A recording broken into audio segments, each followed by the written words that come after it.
Hello student, good evening. सब लोग आ गए? हाँ, ठीक दिखाई पड़ रहा है। ठीक ठीक, सभी लोग आ गए। चलो, मैंने आपको आई थिंक थर्सडे को मेरी क्लास ली थी जिसमें स्ट्रक्चरल आइसोमेरिज्म के क्वेश्चंस कराए थे। क्वेश्चंस के द्वारा रिवीजन कराया था मैंने। फ्राइडे और मंडे को रिएक्शन मैकेनिज्म का रिवीजन था, जिसके लिए मैंने आपसे कहा था फिर कभी मैं करा दूंगा, मुझे कहीं बाहर जाना था। उम्मीद है तुम लोगों ने जो मैंने HW दिया था वो कर लिया होगा। और आज हम लोगों को हाइड्रोकार्बन का रिवीजन करना है, दैट इज एल्केन, एल्कीन और एल्काइन। कैसे कराएंगे रिवीजन, पहले वो सुन लो। आज से आपके पास एक पतली सी कॉपी बना लेना, मेरी बात ध्यान से सुनिएगा। पतली सी कॉपी में क्या होगा, जैसे ये कॉपी है। अब कॉपी, ये मान लो कॉपी है, ठीक है ना? छोड़ो, ये लोग की जल्दी कहाँ समझते हैं। ठीक है, ये कॉपी है बेटा आपकी। कॉपी के लेफ्ट वाले पेज पर जो मैं क्वेश्चन कराऊंगा आप वो लिखोगे, और राइट वाले पेज पर उस क्वेश्चन से रिलेटेड थ्योरी आप लिखोगे। ठीक है, फिर पन्ना पलटा, लेफ्ट वाले पेज पर मेरे क्वेश्चंस रहेंगे और राइट वाले पेज पर उससे रिलेटेड थ्योरी रहेगी। ठीक है, इससे क्या होगा, आपके शॉर्ट नोट्स जो है वो बहुत अच्छे से तैयार हो जाएंगे और नीट में जो क्वेश्चन आएगा आई एम डैम श्योर आप बहुत अच्छा करके आओगे इन organic reactions, that is alkane to aromatic compound. ठीक है, तो देखो बेटा जरा, आइए जरा काम चालू किया जाए। काम चालू करते हैं। जैसे ये आपके सामने क्वेश्चंस है, ये क्वेश्चंस है जो मुझे आपको कराने हैं और आपका ऑलमोस्ट चैप्टर क्या हो जाएगा, कंप्लीट हो जाएगा। राइट, जैसे पहला क्वेश्चन आपके सामने है, 6:30 बजे 6:35 पर क्लास छूटती है बायो की, 10 मिनट बाद मेरी क्लास होगी। क्लोरीन HNu 1 मोल A बना, A ने aqueous QoS से रिएक्शन करके B बनाया, B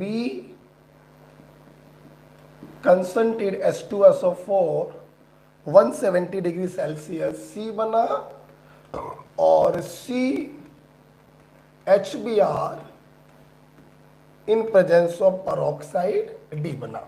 और यहां पे हम लोग राइट पेज में क्या करेंगे, रिलेटेड थ्योरी। टॉपिक क्या चल रहा है आज का, हाइड्रोकार्बन। लगभग मेरे पास 13 क्वेश्चन हैं और हर क्वेश्चन में 4-4, 5-5 रिएक्शंस हैं। तो लगभग 13, लगभग मानो 13, 26, 52, लगभग 60 रिएक्शन आपकी कवर हो जाएंगी। ठीक है, अब ये क्वेश्चन है, रिएक्टेंट दिया गया है और डिफरेंट रिएक्शन के द्वारा आपसे ABCD पूछा गया है। आप लोग देखिए, ये एल्केन दिया गया है, 3 कार्बन का एल्केन प्रोपेन होगा। ये आपने कराया है क्लोरीनेशन।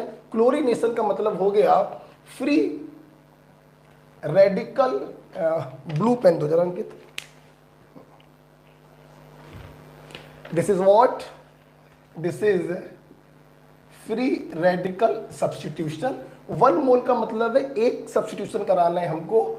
ये देखिए प्राइमरी कार्बन है और ये सेकेंडरी कार्बन है। फ्री रेडिकल सब्स्टिट्यूशन के लिए secondary hydrogen is more reactive than primary hydrogen, तो ये बीच वाले कार्बन का सब्स्टिट्यूशन कॉज करेगा और A आपका बन जाएगा CH3 CHCl CH3। कोई भी थ्योरी इसमें है ही नहीं, ये टोटल क्वेश्चन रिएक्शन मैकेनिज्म का क्वेश्चन है। इसके बाद क्या हुआ, आपने ये जो 2-क्लोरोप्रोपेन बना है उसके ऊपर आपने aqueous KOH डाला। aqueous KOH is the source of OH minus and OH minus causes nucleophilic substitution, that is SN2 mechanism। तो Cl माइनस बाहर जाएगा, OH माइनस अंदर जाएगा। एक मिनट बेटा, हेलो हेलो। हाँ बेटा, सर नमस्ते। बेटा जल्दी से बात बताइए, मैं क्लास में हूँ, जल्दी से बोलिए।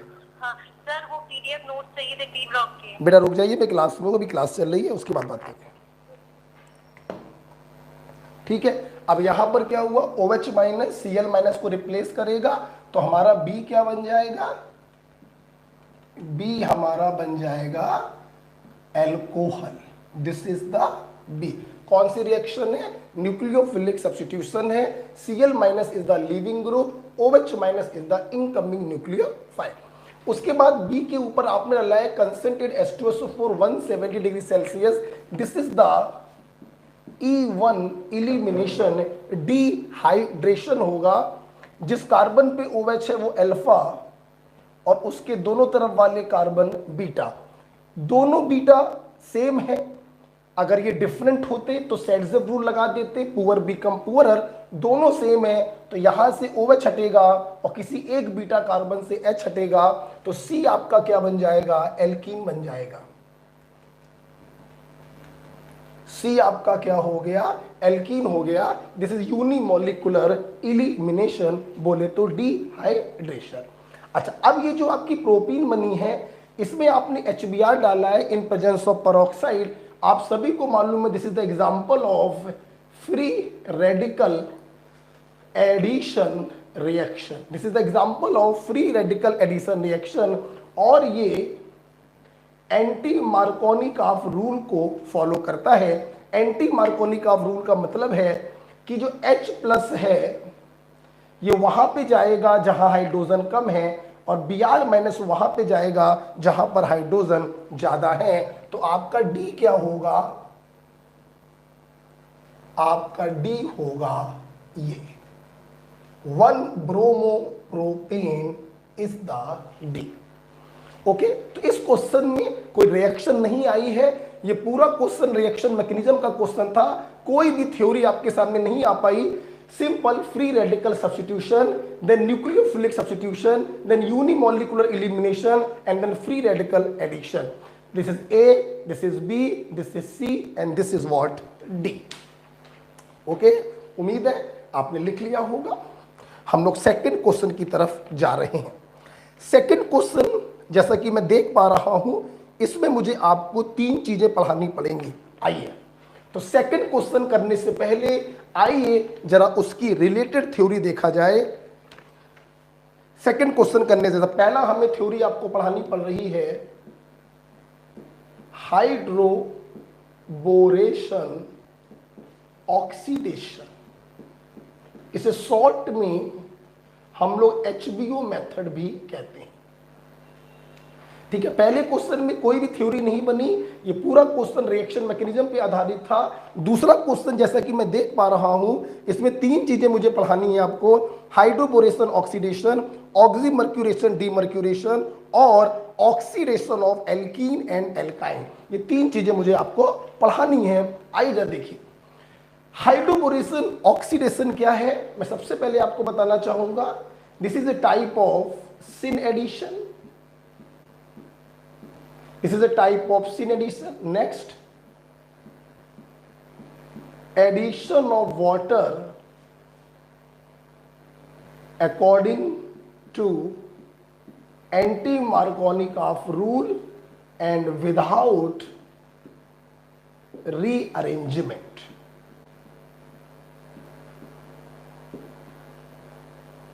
हाइड्रोबोरेशन ऑक्सीडेशन में क्या होता है, वाटर का एडिशन हो जाता है बिना किसी रीअरेंजमेंट के according to anti Markovnikov rule. For example,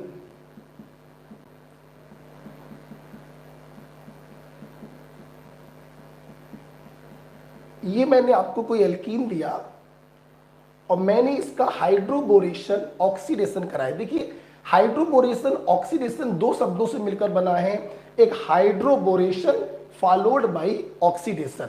तो पहले स्टेप में हाइड्रोबोरेशन होता है, बोरेन की हेल्प से हाइड्रोजन का एडिशन होता है और दूसरे स्टेप में ऑक्सीडेशन होता है इन एल्कलाइन मीडियम। तो देखिए, hydroboration addition of hydrogen with use while using borane, so hydroboration followed by oxidation using oxidising agent H2O2 in alkaline medium. आप कुछ मत करिए, सिंपल एंटी मार्कोनिकॉफ से वाटर का एडिशन कर दीजिए बिना किसी रीअरेंजमेंट के। पाई बॉन्ड कटेगा, वाटर का H+ वहां जाएगा जहां हाइड्रोजन कम है और OH- वहां जाएगा जहां हाइड्रोजन ज्यादा है। तो इस प्रकार से ये देखिए, यहां पे गया हाइड्रोजन और टर्मिनल वाले पे गया ऑक्सीजन और आपको ये प्राइमरी एल्कोहल प्राप्त हो गया। मैं आपको एक बात बताना चाहता हूं कि यहां पर वाटर को हमने कैसे ब्रेक किया है। यहां पे हमने वाटर को ब्रेक किया है कुछ इस प्रकार से, H+ and OH-। आपको जान के खुशी यहां पर ये होगी, जो H+ वाला जो पार्ट होता है वो बोरेन से आता है और जो OH- वाला पार्ट होता है वो सेकेंड स्टेप से आता है। राइट? फॉर एग्जाम्पल, जैसे मैंने आपसे बोला, या ध्यान से सुनिएगा,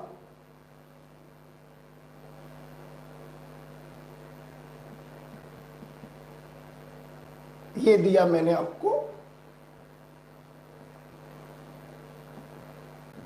B2D6 in THF as solvent और H2O2 OH-। ध्यान से देखेंगे बेटा, इसमें कोई संदेह नहीं है कि एंटी मार्कोनिक आप से पानी का एडिशन होना है।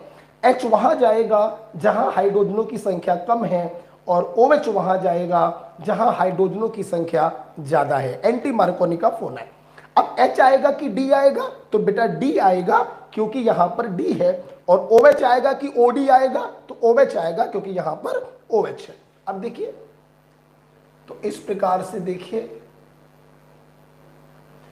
तो ये तो CH3 पहले से था, D आ गया और यहां पर क्या आ गया बेटा, OH।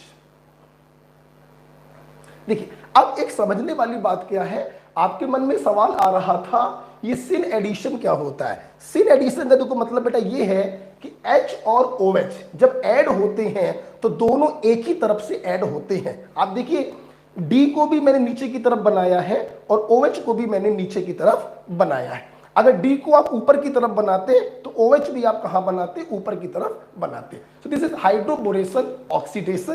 पहला एग्जांपल मैंने लिया है आपका एल्कीन के ऊपर। अब दूसरा एग्जांपल मैं ले रहा हूं हाइड्रोबोरेशन ऑक्सीडेशन का एल्काइन के ऊपर। सिन एडिशन होता है, एंटी मार्कोनिक ऑफ के अकॉर्डिंग वाटर का एडिशन होता है। जरा अगला एग्जांपल देखते हैं। मैंने प्रोपाइन ले लिया और अब मैं लिख नहीं रहा हूं, शॉर्ट में लिख रहा हूं हाइड्रोबोरेशन ऑक्सीडेशन। आपने को क्या करना है, आपको वाटर का एडिशन कराना है according to anti Markovnikov rule. तरीका फिर वही है, एक पानी कट, एक बॉन्ड कटा, H वहां जाएगा जहां हाइड्रोजन कम है, OH वहां जाएगा जहां हाइड्रोजन ज्यादा है। तो आप देखिए, आपका ये बनेगा। मेरी पूरी क्लास जानती है what is this, this is enol and enol are usually unstable. Reason आपको मालूम है, तुरंत इसमें टॉटोमेरिज्म हो जाएगा। H जाएगा यहां पे, डबल हो जाएगा सिंगल, सिंगल हो जाएगा डबल, टॉटोमेरिज्म आप पढ़ चुके हो। और इस प्रकार से देखिए एल्डिहाइड का फॉर्मेशन हो जाएगा। इज इट क्लियर बेटा? मान लीजिए ये तो आपके पास टर्मिनल एल्काइन थी। टर्मिनल एल्काइन का मतलब होता है जिसका ट्रिपल बॉन्ड टर्मिनल पोजीशन पर हो। मान लीजिए कोई हम इंटरनल एल्काइन ले लें, ये देखिए ये इंटरनल एल्काइन है। यहां पर हमने हाइड्रोबोरेशन ऑक्सीडेशन करने को कहा, तरीका वही है, सिमिट्रिकल है। किसी को भी H दे दो, किसी को भी OH दे दो।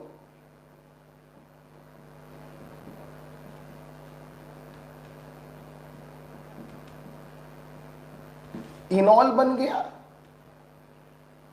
इनॉल आप समझ गए होंगे अनस्टेबल होता है, तुरंत ऑटोमेरिज्म हो जाएगा and you will get ketone.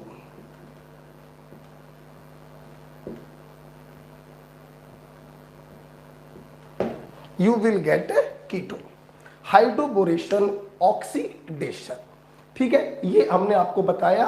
HBO process, alkene हो या एल्काइन हो कोई फर्क नहीं पड़ता है, एंटी मार्कोनी काफ से वाटर का एडिशन होता है, और H वाला पार्ट बोरेन से आता है और OH वाला पार्ट ऑक्सीडाइजिंग एजेंट से आता है, राइट।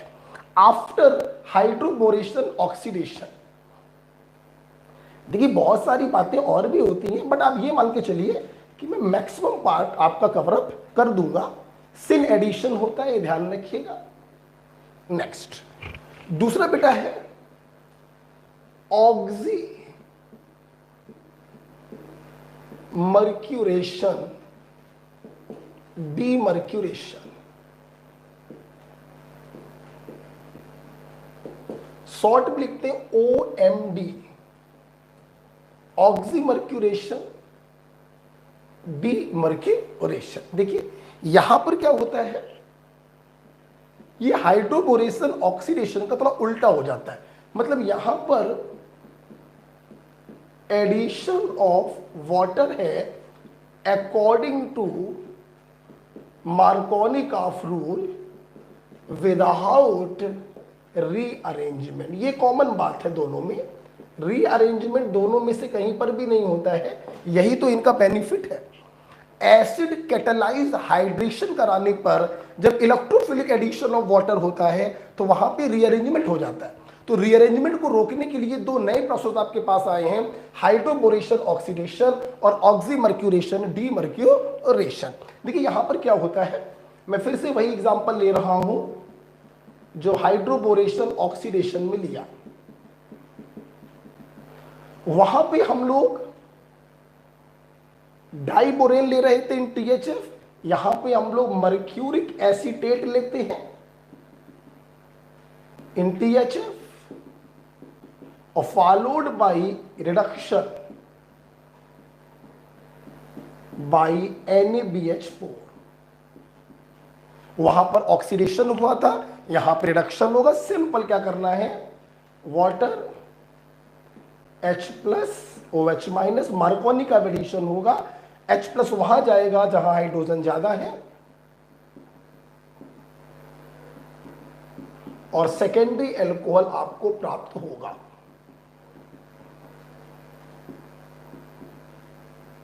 इज इट क्लियर बेटा? अच्छा अब मान लीजिए यहां पर हम एल्काइन का केस ले लेते हैं, ऑक्सीमर्क्यूरेशन डीमर्क्यूरेशन में एक एग्जांपल हम लोग एल्काइन का ले लेते हैं। एल्काइन में एक बात ध्यान रखिएगा, इतना पूरा रिएजेंट लिखना जरूरी नहीं होता है। यहां पर कभी कभी इसको ऐसे लिख देते हैं 1% HgSO4 and H2SO4, या कभी कभी ध्यान रखिएगा सिर्फ इतना लिखकर आता है Hg+2, तो कभी कभी सिर्फ Hg+2 लिख के आता है, या कभी कभी HgSO4 H2SO4 1% पूरा लिख कर आता है। मतलब वही है, ऑक्सीमर्क्यूरेशन डीमर्क्यूरेशन वाटर का एडिशन होगा अकॉर्डिंग टू मार्कोनी का रूल। मतलब ये बॉन्ड कटेगा, H जाएगा यहां, OH जाएगा यहां पर। ध्यान देखो सब लोग, यहां पे OH, यहां पर H। आप देख सकते हैं ये क्या बन गया है, ये इनॉल बन गया, अनस्टेबल होगा, तुरंत ऑटोमेरिज्म हो जाएगी और इस प्रकार से कीटोन का फॉर्मेशन हो जाएगा। क्लियर बेटा? देखिए कुछ लोग, जैसे मैं तो ऐसे पढ़ा देता हूं, कभी कभी किताबों में आपको ऐसे लिखा मिल सकता है कि यहां पर 2 पाई बॉन्ड होते हैं, तो 2 बॉन्ड ब्रेक करो, यहां पर 2 H+ आएंगे, यहां पर 2 OH- आएंगे। अब एक कार्बन पर 2 OH- अनस्टेबल होगा, पानी निकल जाएगा, ये बन जाएगा। तो कभी कभी क्या होता है, एक बॉन्ड ब्रेक करके इनॉल बनाते हैं और इनॉल का टॉटोमेरिज्म करके कीटोफॉर्म बना लेते हैं। और कभी कभी क्या होता है, सीधे क्या करते हैं ये लोग, इसमें 2 वाटर को ऐड करा देते हैं, मतलब 2 पाई बॉन्ड ब्रेक कर देते हैं और ये बन जाता है जेमडाइऑल जो अनस्टेबल होता है, एक ही कार्बन पर 2 OH अनस्टेबल है, तुरंत क्या होगा, वाटर निकल जाएगा और ये वाला प्रोडक्ट आपका बन जाएगा। तो जैसे चाहो आप वैसे बना सकते हो। 1 मोल पानी को ऐड कराओगे मार्कोनी काप से तो इनॉल बनेगा जो टॉटोमेराइज होकर कीटो बनाएगा। 2 मोल पानी ऐड कराओगे तो वाटर मॉलिक्यूल निकालकर फिर आप इस फॉर्म के पास आएंगे। ओके होगी बात। अच्छा, इसी में एक एग्जांपल और करा देते हैं हम आपको। देखिए, ये आपने क्या लिया था, ये आपने लिया था टर्मिनल एल्काइन। क्या लिया बेटा आपने, टर्मिनल एल्काइन। अब मान लीजिए हम आपसे ले लें इंटरनल एल्काइन।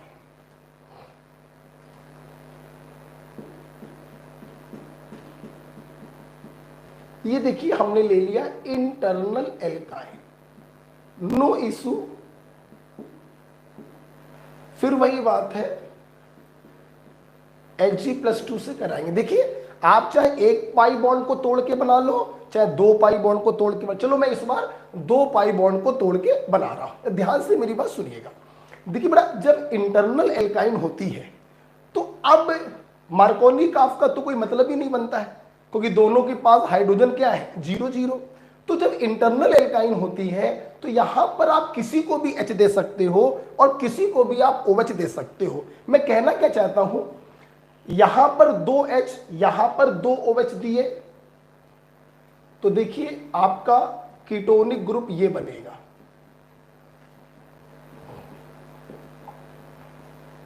और अगर आपने रिवर्स किया, यहां पर 2H और यहां पर 2 OH दिए तो आपका कीटोनिक ग्रुप CH3 के बगल में आएगा। तो ध्यान दो बेटा, अगर मान लो ये क्वेश्चन आए, ऑप्शन ए हो, ये ऑप्शन बी हो और सी में लिखा हो बोथ ऑफ दी, तो ध्यान रखिएगा हम लोग इंटरनल एल्काइन के केस में बोथ ऑफ दीज को टिक करते हैं। We will get mixture of both, we will get mixture of both. जबकि यहां पर देखिए टर्मिनल एल्काइन में कोई प्रॉब्लम नहीं है, मार्कोनी काफ आराम से लग रहा है, यहां पे मार्कोनी काफ नहीं लग पा रहा है, इसलिए दोनों प्रकार के कीटोन हमको लगभग बराबर मात्रा में प्राप्त होते। अब मान लीजिए बोथ वाला ऑप्शन ना हो तो क्या करें, सुन लो बेटा। अगर बोथ वाला ऑप्शन है, ध्यान देना बेटा, हमने कहा एक को H देना है, एक को OH देना है। सोचो OH माइनस वहां जाएगा ना जिस कार्बन पे प्लस चार्ज होगा। सुनना, अगर मिक्सचर ऑफ बोथ वाला ऑप्शन है, ध्यान दे बेटा, सोचो एक बार इस पर प्लस है, एक बार इस पर प्लस है। आप ये बताओ ज्यादा स्टेबल कौन सा कार्बोकेटाइन होगा, ये वाला। This is more stable carbocation. इसके ध्यान से मेरी बात सुनिएगा, चूंकि ये मोर स्टेबल कार्बोकेटाइन है तो OH माइनस इस वाले प्लस पर जाना ज्यादा पसंद करेगा। कहने का मतलब ये है, अगर मिक्सचर ऑफ बोथ ऑप्शन में ना हो तो ये वाला हो जाएगा मेजर और ये वाला हो जाएगा माइनर। आपको मैकेनिज्म पढ़ने की कोई जरूरत ही नहीं पड़ी है, हमने सिंपल आपको रफली स्टाइल में बता दिया।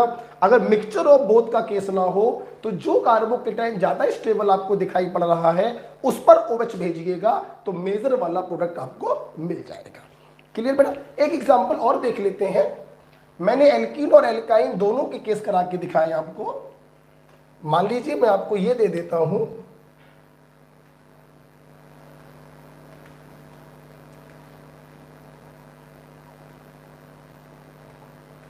ये दे दिया मैंने, कोई प्रॉब्लम ही नहीं है इसमें, तो टर्मिनल एल्काइन है, this is A terminal alkyne. और अगर टर्मिनल एल्काइन है तो कोई प्रॉब्लम ही नहीं है, मार्कोनी काफ से अपन को वाटर को भेजना है बिना किसी रीअरेंजमेंट के, तो यहां पर 2H, यहां पर 2 OH, पानी निकल जाएगा, तो इसमें तो कोई प्रॉब्लम ही नहीं हुई। And you will get this. So this is about the oxymercuration, demercuration and hydroboration, oxidation। ठीक है, हाइड्रोबोरेशन ऑक्सीडेशन सिन एडिशन होता है, ध्यान रखिएगा। H आता है डाइबोरेन से और OH आता है सेकेंड स्टेप से। ठीक है, चल अब जैसे मान लो मैं आपको एक क्वेश्चन ये दे दूं, मैं आपको एक क्वेश्चन ये दे दूं, मान लो बेटा ये खत्म हो गया है, ऑक्सीमर्क्यूरेशन, डीमर्क्यूरेशन और हाइड्रोबोरेशन ऑक्सीजन। मान लो मैं आपको एक सवाल ये दे दूं,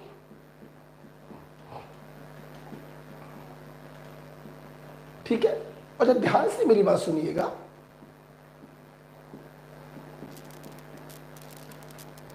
आप समझ गए हैं, हाइड्रोबोरेशन ऑक्सीडेशन हो रहा है, राइट। ये देखो क्या कर दिया हमने, ये देखो क्या कर दिया। देखिए हमने हाइड्रोबोरेशन तो कराया, लेकिन ऑक्सीडेशन ना कराकर हमने एक एसिड को डाल दिया। ऑक्सीडेशन जब कराते हैं H2O2 in alkaline medium, then second step is the source of OH minus. लेकिन जब कोई एसिड डाल देते हैं तो acid is the source of proton, deuteron, of course D लिया तो ड्यूटेरियम हो गया, H होता तो प्रोटियम हो जाता, और यहां से क्या मिल रहा आपको H। एम राइट बेटा। तो हम कहना ये चाहते हैं आपसे, जब आपने हाइड्रोबोरेशन ऑक्सीडेशन किया था तो वाटर का एडिशन हो रहा था H प्लस और वहां से OH माइनस। अगर हाइड्रोबोरेशन प्रोटोनेशन कराए तो H प्लस तो अभी भी H प्लस है, लेकिन OH माइनस की जगह हो जाएगा ड्यूटेरियम। क्या हो जाएगा? ड्यूटेरियम। कहने का मतलब ये हो गया, यहां पे हम लोग कौन सा रूल लगाते थे बेटा? एंटी मार्कोनी का। तो H प्लस वहां जाएगा जहां हाइड्रोजन कम है, और OH की जगह क्या हो गया? ड्यूटेरियम हो गया। OH की जगह क्या हो गया? ड्यूटेरियम। इसे हम लोग हाइड्रोबोरेशन ऑक्सीडेशन ना कहकर हाइड्रोबोरेशन रिडक्शन कह सकते हैं, या हाइड्रोबोरेशन प्रोटोनेशन कह सकते हैं। ठीक है, ये भी ध्यान रखिएगा। कभी कभी क्या करते हैं ये लोग, ऑक्सीडेशन ना करा के प्रोटोनेशन करा देते हैं। तो OH जहां पर ऐड हो रहा था, अब OH की जगह पर क्या ऐड कराओगे? ड्यूटेरियम को ऐड करवाओगे। That's it. सेकंड क्वेश्चन में और क्या यूज हो रहा है? सेकंड क्वेश्चन में अच्छा एक चीज ये यूज हो रही है, देखिए बेटा, ऑक्सीमर्क्यूरेशन डीमर्क्यूरेशन हो गया, आपका हाइड्रोबोरेशन ऑक्सीडेशन हो गया। अब यहां पर एक काम है, तीसरा पॉइंट हम पढ़ाना चाह रहे हैं थोड़ा सा आपको, ऑक्सीडेशन ऑफ एल्कोहल। थोड़ा सा पढ़ाएंगे, ज्यादा नहीं, डिटेल में आपको हम जब एल्कोहल वाले क्वेश्चन कराएंगे तब बताएंगे। देखिए एल्कोहल आपके पास तीन प्रकार के हैं, प्राइमरी एल्कोहल, सेकेंडरी एल्कोहल और टर्सरी एल्कोहल। प्राइमरी कार्बन से लगा प्राइमरी एल्कोहल, सेकेंडरी कार्बन से लगा सेकेंडरी एल्कोहल, टर्सरी कार्बन से लगा टर्सरी एल्कोहल। आपने इनका क्या कराया? ऑक्सीडेशन कराया। क्या कराया बेटा? ऑक्सीडेशन। बेटा देखिए हमने आपको एल्केन पढ़ाते समय ये बता दिया था कि एल्कोहल का जो ऑक्सीडेशन होता है, actually this is D hydrogenation. D hydrogenation. अब देखिए एक H आपका हटता है ग्रुप से और दूसरा H आपका हटता है अल्फा कार्बन से। किससे हटता है बेटा? यहां अल्फा कार्बन प्राइमरी है, यहां अल्फा कार्बन सेकेंडरी है, और यहां अल्फा कार्बन टर्सरी। तो देखिए हुआ, एक वैलेंसी इसकी खाली हुई, एक वैलेंसी इसकी खाली हुई, दोनों ने हाथ मिला लिया, आपका क्या बन गया? ये एल्डिहाइड बन गया। यहां पर देखिए फिर वही बात है, एक H हटेगा फंक्शनल ग्रुप से, दूसरा H हटेगा अल्फा कार्बन से, दोनों ने हाथ मिला लिया, इस प्रकार से क्या बन गया? कीटोन बन गया। ठीक है, यहां पर देखिए क्या पॉसिबिलिटी है, फंक्शनल ग्रुप के पास H है लेकिन अल्फा के पास H नहीं है, इसीलिए टर्सरी अल्कोहल का ऑक्सीडेशन नहीं होता। No oxidation because no alpha hydrogen. ठीक, अब मेरी बात सुनते रहिए बेटा, कि जो बेटा एल्डिहाइड होते हैं ना, they are again highly susceptible for oxidation.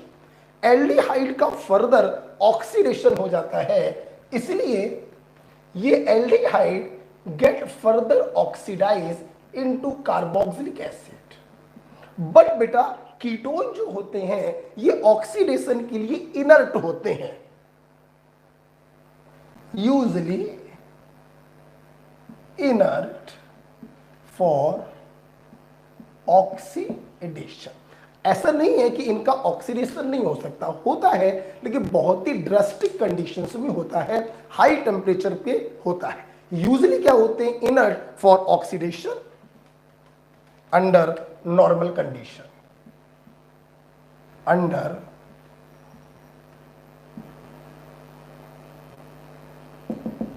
Normal condition. देखिए बेटा बात क्या होती है, अगर प्राइमरी अल्कोहल में माइल्ड ऑक्सीडाइजिंग एजेंट डालते हो तो रिएक्शन एल्डिहाइड पे स्टॉप हो जाती है, और अगर स्ट्रॉन्ग ऑक्सीडाइजिंग एजेंट डालते हो तो रिएक्शन एसिड पर स्टॉप होती है। सेकेंडरी अल्कोहल में आप माइल्ड डालो या आप स्ट्रॉन्ग डालो, मामला कीटोन पर जाकर ही स्टॉप हो जाना है, और टर्सरी अल्कोहल का तो ऑक्सीडेशन होना ही नहीं है। राइट डियर, मैं आपको यहां पर एक बात बताना चाहूंगा, ऑक्सीडेशन ऑफ अल्कोहल में आपने देखा प्राइमरी अल्कोहल माइल्ड ओए की प्रेजेंस में एल्डिहाइड बना रहा है और स्ट्रॉन्ग ओए की प्रेजेंस में एसिड बना रहा है। सेकेंडरी अल्कोहल में माइल्ड डालो या स्ट्रॉन्ग डालो कीटोन बन रहा है, जबकि टर्सरी अल्कोहल में कोई फर्क नहीं पड़ रहा। माइल्ड की बात मैं यहां पे नहीं कर रहा हूं, मैं यहां पे आपको बात बताना चाहता हूं स्ट्रॉन्ग ऑक्सीडाइजिंग एजेंट की। स्ट्रॉन्ग ऑक्सीडाइजिंग एजेंट है KMnO4 in acidic medium hot और K2Cr2O7 in acidic medium hot and KMnO4 in alkaline medium hot. चूंकि बेटा इन तीनों में हॉट हॉट हॉट आ रहा है, तो मेरी आदत है मैं अपने स्टूडेंट को ऐसे याद करवा देता हूं, हॉट क्यूब। हॉट क्यूब ये हमारी ऑर्गेनिक केमिस्ट्री के स्ट्रॉन्ग ऑक्सीडाइजिंग एजेंट होते हैं।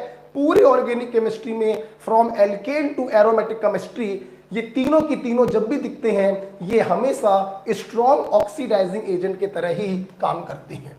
एल्कोहल के लिए माइल्ड ऑक्सीडाइजिंग एजेंट कौन होते हैं, अभी हम उसकी बात नहीं कर रहे हैं। इट क्लियर बेटा? आइए हम लोग चलते हैं क्वेश्चन नंबर 2 की तरफ, जो लेफ्ट वाले पेज पर आप लोग लिखेंगे।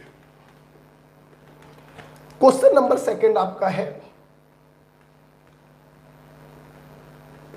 ये एल्कोहल दिया है H+, यहां पर A बना है, A के आगे इन्होंने कुछ ऐसे लिख दिया है,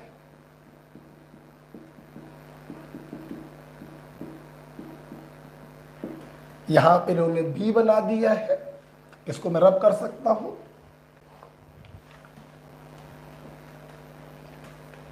और B के आगे इन्होंने CH3MgBr लिखकर यहां C बनाया है, और A में इन्होंने मर्क्यूरिक एसीटेट लिखा है इन THF followed by reduction with NaBH4, इन्होंने बनाया है D, और D का इन्होंने कराया है KMnO4 in acidic medium hot, और इन्होंने बनाया है E।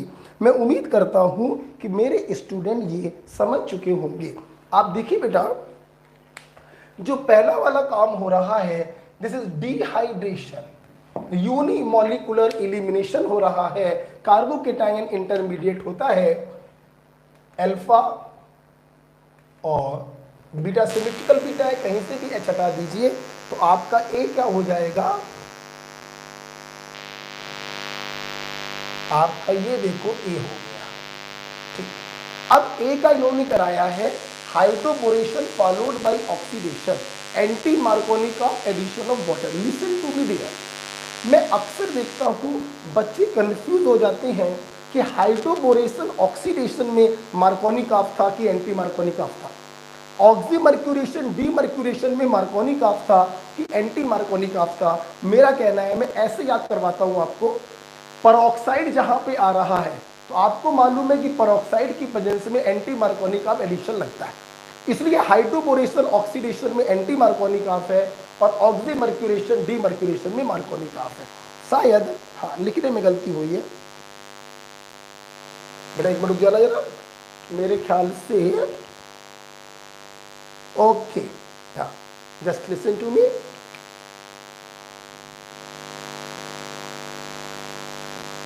CS2, ठीक है, चलिए। तो अभी आपको ये याद करवा दिया, तो मैं चेंज किया है, तो फिर देख लो बेटा, ये हटा, यहाँ पे प्लस आया, प्लस आपका यहाँ पे जाएगा 1,2 हाइड्राइड शिफ्टिंग। अब यहाँ पे 3H होंगे, यहाँ पर 2H होंगे, तो आपका ये बनेगा।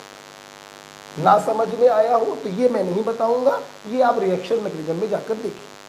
अब ए बन गया, अब हाइड्रोबोरेशन ऑक्सीडेशन हो रहा है। आप देखिए बेटा, एंटी मार्कोनी का एडिशन है, H वहां जाएगा जहां हाइड्रोजनों की संख्या कम, H जाएगा यहां, OH जाएगा यहां, तो B आपका क्या बनेगा,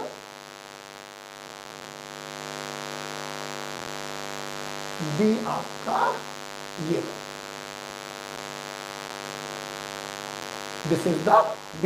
एंटी मार्कोनी का एडिशन ऑफ वाटर कराया है, H वहां जाएगा जहां हाइड्रोजन कम है और OH वहां जाएगा जहां हाइड्रोजन ज्यादा है। अब B के ऊपर इन्होंने डाला है मिथाइल मैग्नीशियम ब्रोमाइड, बोले तो ग्रिग्नॉड रिएजेंट।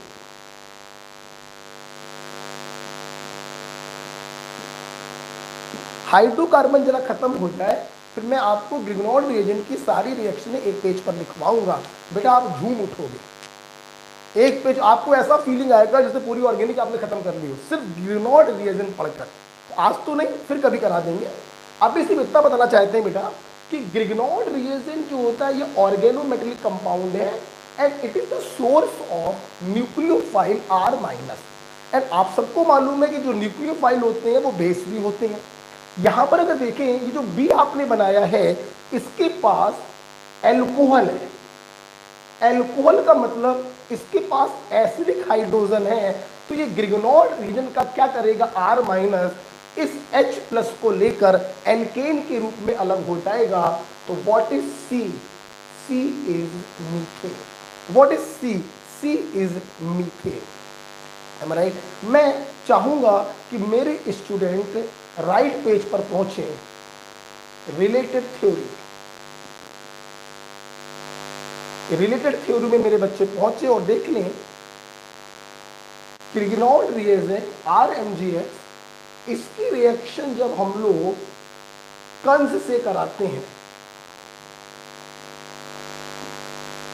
कंस का मतलब है ट्रिपली बॉन्डेड कार्बन से लगा हाइड्रोजन या ऑक्सीजन से लगा हाइड्रोजन या नाइट्रोजन से लगा हाइड्रोजन या सल्फर से लगा हाइड्रोजन, तो ये होता है प्लस और इन सबके ऊपर होता है minus, and this is the source of R-। R- H+ को लेकर एल्केन के रूप में अलग हो जाता है और बचा हुआ पार्ट बची हुई चीज से जाकर अटैच हो जाता है। आप जोड़ना चाहो तो जोड़ के लिख दो। हमारी ऑर्गेनिक में साइड प्रोडक्ट की कोई वैल्यू नहीं होती है, इसलिए आप लिखना चाहो तो आप लिख दो। ये ट्रिपली बॉन्डेड है, साइड प्रोडक्ट की कोई वैल्यू नहीं होती है ऑर्गेनिक केमिस्ट्री में, मेन प्रोडक्ट की वैल्यू होती है। देखो बेटा क्या होगा, ये R- क्या करेगा, B के पास जो एसिडिक हाइड्रोजन है उसको लेकर एल्केन के रूप में अलग हो जाएगा। रिलेटेड थ्योरी में ये वाला पॉइंट आपको मेंशन करना है, ठीक है। अब हम लोग वापस आते हैं, ऑक्सीमर्क्यूरेशन डीमर्क्यूरेशन। ए में वाटर का एडिशन होना है according to Markovnikov rule, H यहां जाएगा और OH वहां जाएगा।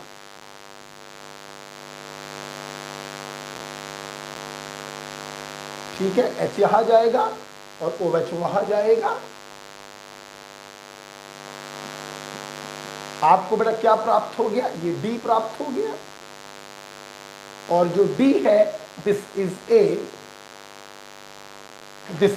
Tertiary alcohol. तो अगर टर्सरी एल्कोहल है इसका तो फर्दर ऑक्सीडेशन पॉसिबल है नहीं, इसलिए मुझे लगता है लिखने में मिस्टेक हुई है मुझसे, लिखने में मिस्टेक हुई है, ई मैंने ऐसे बनाया।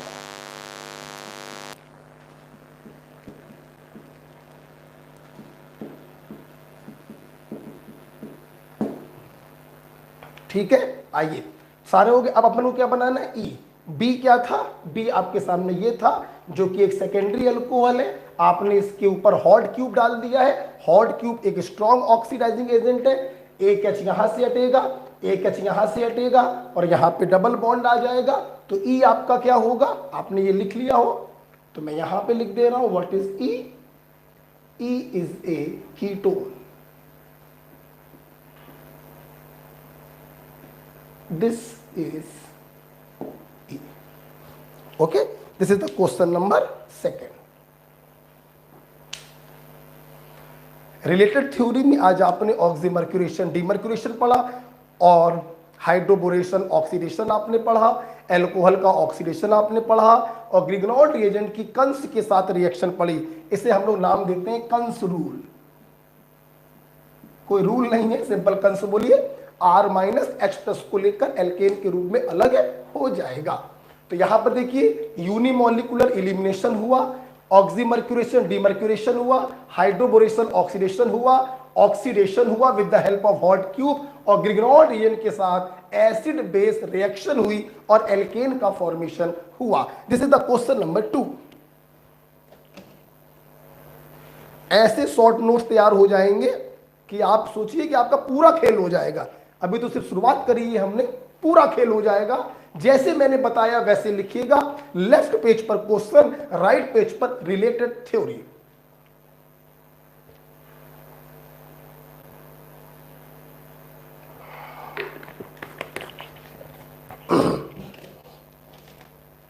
अब हम लोग बेटा आगे जा रहे हैं।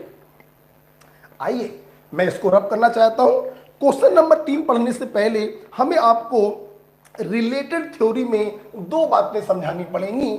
आइए रिलेटेड थ्योरी में 2 बातें हम लोग समझते हैं, शॉर्ट में समझाएंगे, ज्यादा डिटेल नहीं बताएंगे। देखिए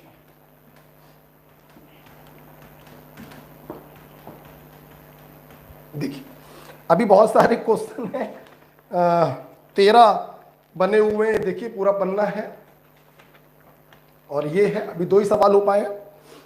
देखिए अभी तो मैं आपको नीट के हिसाब से क्वेश्चन करा रहा हूं। मुझे व्हाट्सएप करिएगा, क्या आप और जैसे मैं क्लास में पढ़ाता हूं काफी हाई लेवल पे जाकर, क्या आप वो क्वेश्चन करना चाहेंगे? अगर यस तो मैं अगली सीट वो भी आपको सॉल्व करा दूंगा। अभी मैं नीट को लेके चल रहा हूं। तो क्वेश्चन नंबर 3 करने से पहले आइए हुजूर हम लोगों को एक पॉइंट पढ़ना है, डी कार्बोक्सिलेशन। रिलेटेड थ्योरी में आइए और डी कार्बोक्सिलेशन मैं आपको बताना चाहता हूं that is removal of carbon dioxide. D माने हटाना, कार्बोक्सिलेशन माने CO2 को, तो removal of carbon dioxide, this is RCOOH। ठीक है, डी कार्बोक्सिलेशन कराने के लिए हम लोग सोडा लाइम का इस्तेमाल करते हैं, NaOH प्लस CaO। हम सोडा लाइम का इस्तेमाल करते हैं फॉर डी कार्बोक्सिलेशन। देखिए डी कार्बोक्सिलेशन में मैं बहुत कुछ बताता हूं, ठीक है। अब कार्बेनाइन मैकेनिज्म भी होती है और 6 मेंबर्ड की ट्रांजिशन स्टेट भी बनती है। अब वो सब बेटा मत करो, हम अब ऐसे समय पर खड़े हैं जिस समय पर हमें अपने नीट को ही देखना है, हमें IIT मेंस या एडवांस को नहीं देखना है, हमें सिर्फ फोकस करना है नीट के ऊपर। तो अंदर नहीं घुसेंगे, हम सरफेस पे आपको आपका काम करवाने जा रहे हैं। ठीक है, सबसे सिंपल तरीका क्या होता है, आपने CO2 को हटाया, RH, एल्केन का फॉर्मेशन हो गया। सिंपल, एक कार्बन कम का एल्केन बन जाता है। यहां पे अगर कार्बनों की संख्या n है तो यहां पर कार्बनों की संख्या n-1 हो जाती है। एक सिंपल तरीका ये हो गया। अब दूसरी बात मेरी सुनना बेटा, ऐसा नहीं है कि यहां पर एसिड लिखा है तो ही ये डीकार्बोक्सिलेशन होगा। अगर यहां पर एसिड के स्थान पर उसका सोडियम सॉल्ट लिखा हुआ है, देखिए प्रोडक्ट तो भी यही बनना है, एल्केन। कैसे बनना है तो अब जरा समझ लीजिए थोड़ा सा। देखिए अगर आप एसिड को भी लेते हैं तो भी ये एसिड सर्वप्रथम NaOH से रिएक्शन करके अपना सोडियम सॉल्ट ही बनाता है। बनना तो पहले सोडियम सॉल्ट ही है। फिर क्या होता है कुछ इस प्रकार से, ध्यान दो बेटा,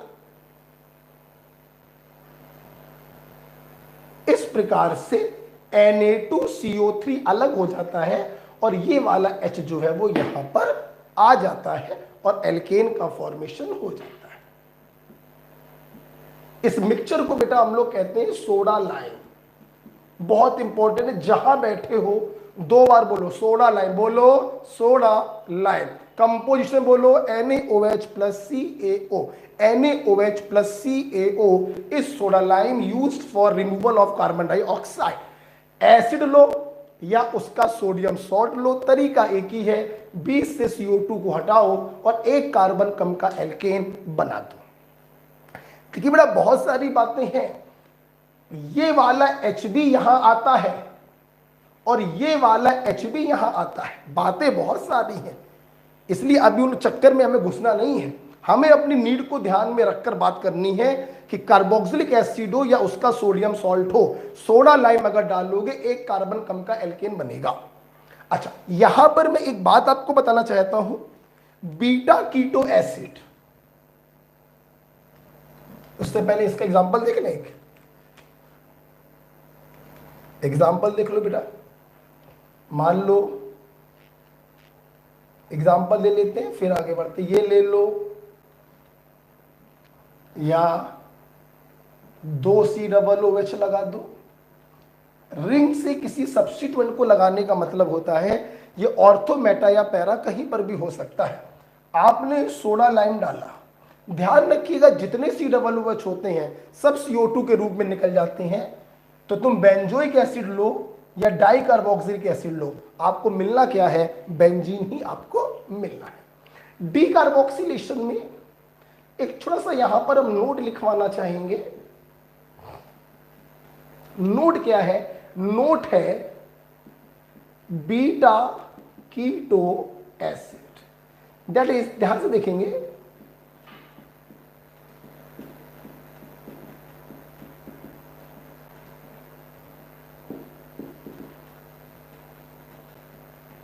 ये देखे सब लोग बेटा, this is the functional group, बगल वाला कार्बन अल्फा और उसके बगल वाला carbon beta, this is beta carboxylic. Remember, beta carboxylic acid का डी कार्बोक्सिलेशन कराने के लिए no need of soda lime, no need of soda lime, just heat कर दीजिए और यहां से CO2 निकल जाएगा और इस प्रकार से डी कार्बोक्सिलेशन हो जाएगा। ध्यान रखिएगा, ये देखिए, ठीक है।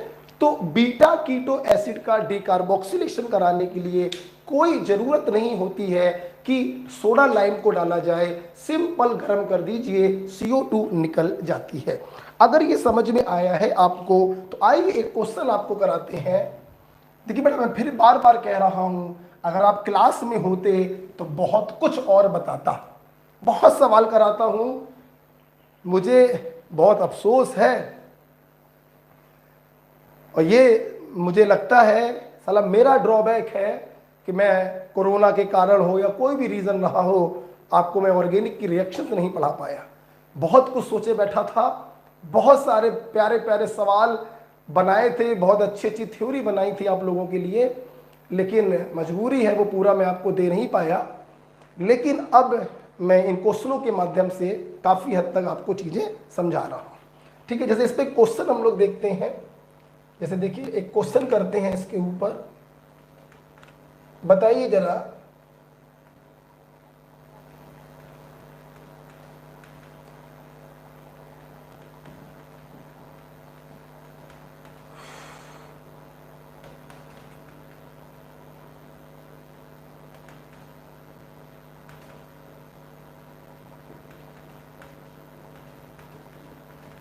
ये दे दिया मैंने, ठीक, और मैंने इसको गर्म किया। तो सवाल आपसे ये पूछा जा रहा है, बताइए कितने COOH रिमूव हो जाएंगे, 1, 2 या 3। तो अगर आप लोग ध्यान से देखें तो फंक्शनल ग्रुप बगल वाला कार्बन अल्फा, उसके बगल वाला कार्बन बीटा, इसके रेस्पेक्ट में ये बीटा पोजीशन पे कीटो ग्रुप लगा है, हाँ ये रिमूव होगा। अल्फा बीटा, इसके रेस्पेक्ट में भी बीटा पर कीटो ग्रुप लगा है, ये भी रिमूव होगा, COOH बगल वाला अल्फा बगल वाला बीटा, इसके रिस्पेक्ट में ये बीटा नहीं है, ये गामा पोजीशन हो जाएगी, तो ये वाला रिमूव नहीं होगा, सिर्फ ये दोनों ही रिमूव होंगे। और इस प्रकार से आप देखिए ये ऐसे ही लगा रहेगा। एम राइट बेटा? और जैसे देखिए इस पर और सवाल बना सकते हैं, जैसे ये क्वेश्चन आ गया, आप देखिए जरा,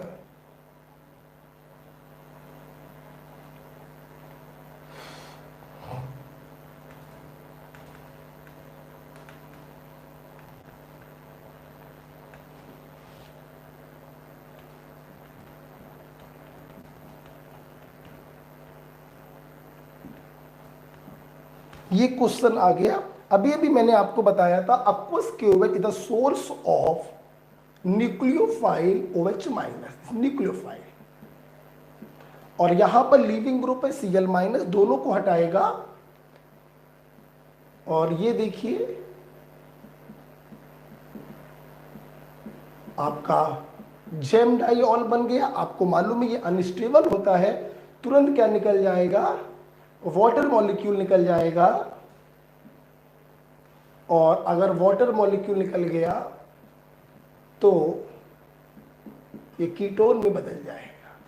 तो ये आपका प्रोडक्ट बन गया पहली रिएक्शन का।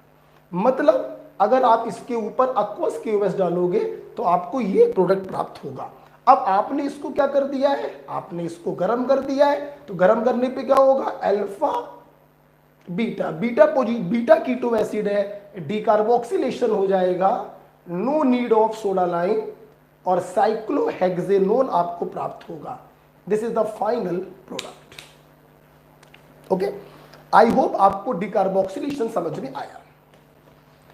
रिलेटेड थ्योरी में एक पॉइंट और लिखा हुआ है, फिर हम आपको तीसरा क्वेश्चन कराएंगे, that is Kolbe's electrolysis.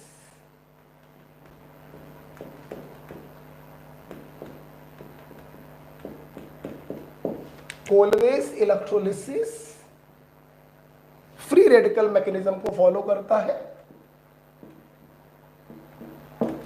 Colway electrolysis free radical mechanism को फॉलो करता है।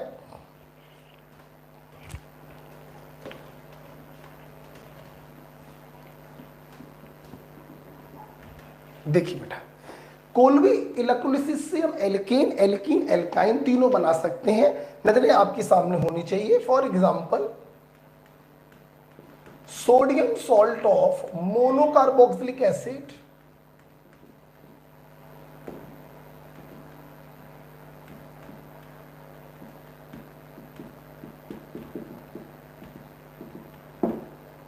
Sodium salt of saturated dicarboxylic acid,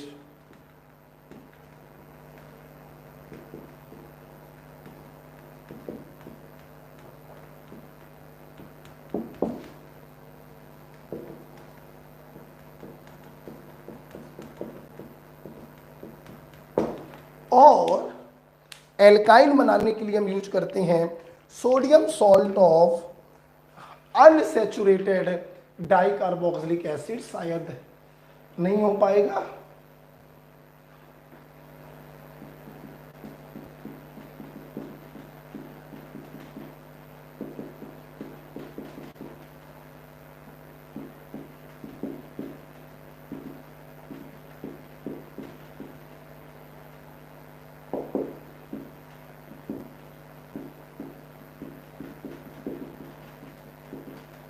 ध्यान से बेटा, देखिए sodium salt of monocarboxylic acid, ये एसिटिक एसिड का सोडियम सॉल्ट है। It is simple.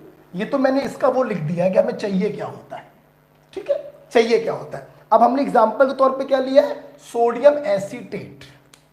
हमने एग्जांपल के तौर पे क्या लिया है, सोडियम एसीटेट लिया है, ठीक।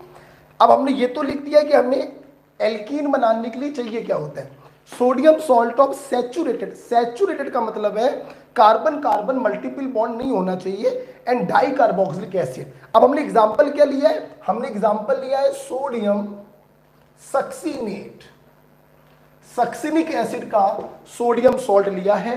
कोई बच्चा ये सोच रहा हो कि सक्सिनिक एसिड क्या होता है, तो बेटा हम लात मार देंगे, आपको सब ट्रिक बता रखी है। Oxalic acid, malonic acid, succinic acid, glutaric acid, adipic acid, pimelic acid, पूरी ट्रिक बता रखी है सक्सिनिक एसिड। ये तो मैंने लिख दी कॉमन बात कि एल्काइन बनाने के लिए चाहिए क्या होता है। अब आपने एग्जाम्पल लिया है सोडियम मैलेइक एसिड का मैलिएट, मैलिएट, सोडियम मैलिएट, मैलेइक एसिड का ये सॉल्ट है। सोडियम मैलिएट मैलेइक एसिड का ये सॉल्ट है। और मैलेइक एसिड और फ्यूमेरिक एसिड अभी स्टीरियो आइसोमेरिज्म में भी मैंने आपको बताया था। तो ये मैलेइक एसिड का सोडियम सॉल्ट हमने लिया है। अब देखिए हम इसकी कराने जा रहे हैं Kolbe electrolysis. It's very simple, बिल्कुल आसान। देखिए फ्री रेडिकल मैकेनिज्म को फॉलो कर रहा है, ध्यान से मेरी बात सुनिए। देखिए बेटा, एल्किल ग्रुप और CO2 के बीच का बॉन्ड काटो, बिंदी लगाओ। एल्किल ग्रुप और CO2 के बीच का बॉन्ड काटो, बिंदी लगाओ। बोलो जहां बैठे हो, एल्किल ग्रुप और CO2 के बीच का बॉन्ड काटो, बिंदी लगाओ। बिंदी का मतलब फ्री रेडिकल। अब आपको मालूम है free radical highly reactive species होती है। ये एक फ्री रेडिकल दूसरे फ्री रेडिकल से कंबाइन कर जाता है और एक स्टेबल मॉलिक्यूल एल्केन का फॉर्मेशन कर लेता है। 2 मोल CO2 अलग हो जाता है और 2 मोल सोडियम अलग हो जाता है। ध्यान से देखिए मैं कैसे सिखा रहा हूं।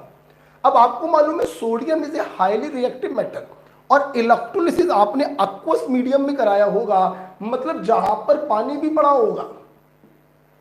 क्या पड़ा होगा? पानी पड़ा होगा। ये सोडियम पानी को डिकम्पोज करेगा, अपना हाइड्रोक्साइड बनाएगा और हाइड्रोजन गैस को रिलीज करेगा। एक सोडियम एक पानी से रिएक्शन करेगा, एक NaOH और आधा मोल हाइड्रोजन निकालेगा। तो 2 Na 2 पानी से रिएक्शन करेंगे तो 2 मोल NaOH और 1 मोल हाइड्रोजन गैस निकलेगी। अब ध्यान से मेरी बात सुनिएगा, कभी कभी क्वेश्चन ये पूछ लेते हैं कि जो 2 गैसें निकल रही हैं ये कैथोड पर निकलती हैं या एनोड पर निकलती हैं। It's very simple. आप लोग हमसे इलेक्ट्रोलिसिस पढ़ चुके हैं, ठीक है। ये तो मैंने आपको बहुत ही ट्रिकी तरीके से पढ़ाया। अगर इसको मैं तोड़ के पढ़ाता तो Na+ होता और COO-। Na+ कैटायन कैथोड पर जाता, मतलब Na के कारण जो कुछ भी निकल रहा है वो कैथोड पर निकलेगा। मतलब ये हाइड्रोजन गैस कैथोड पर निकलती है और ये कार्बन डाइऑक्साइड गैस एनायन से निकलती है, मतलब एनोड पर निकलती है। एक अक्षर भी बेटा अगर आपने याद किया तो ये हमारी बेइज्जती है। ओके, कैटायन से बनने वाली चीजें कैथोड पर होती हैं, एनायन से बनने वाली चीजें एनोड पर होती हैं। तरीका कैसे बताया याद करने का? एल्किल ग्रुप और CO2 के बीच का बॉन्ड काटो, बिंदी लगाओ, 2 से मल्टीप्लाई किया, एल्केन बन गया। 2 मोल CO2, 2 मोल NaOH और 1 मोल हाइड्रोजन गैस। यहां पर देखिए बेटा वही तरीका, एल्किल ग्रुप और CO2 का बीच का बॉन्ड काटा, बिंदी लगाया। एल्किल ग्रुप और CO2 के बीच का बॉन्ड काटा, बिंदी लगाया। अब 2 से मल्टीप्लाई करने की जरूरत नहीं है, ये दोनों बिंदियां अपना हाथ मिला लेंगी और एथिलीन प्राप्त होगी। 2 मोल CO2 at anode, 2 mole sodium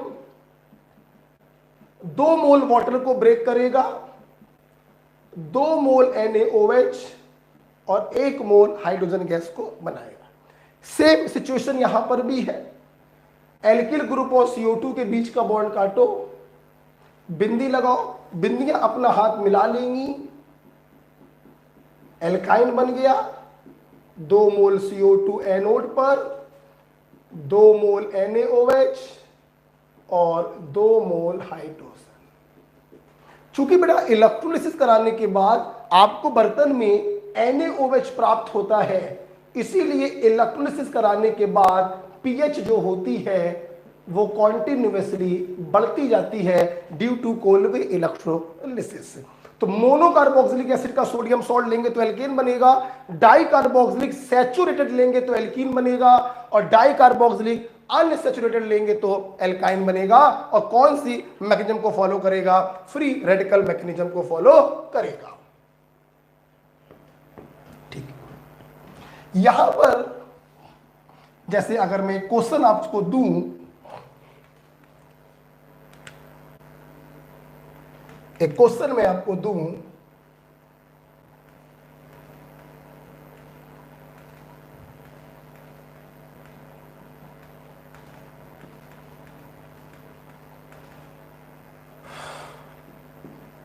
Colway electrolysis, आप देखिए बॉन्ड काटा बिंदी लगाया, बॉन्ड काटा बिंदी लगाया। अब अक्सर बच्चे क्या करते हैं, दोनों बिंदियों के हाथ आपस में मिला देते हैं।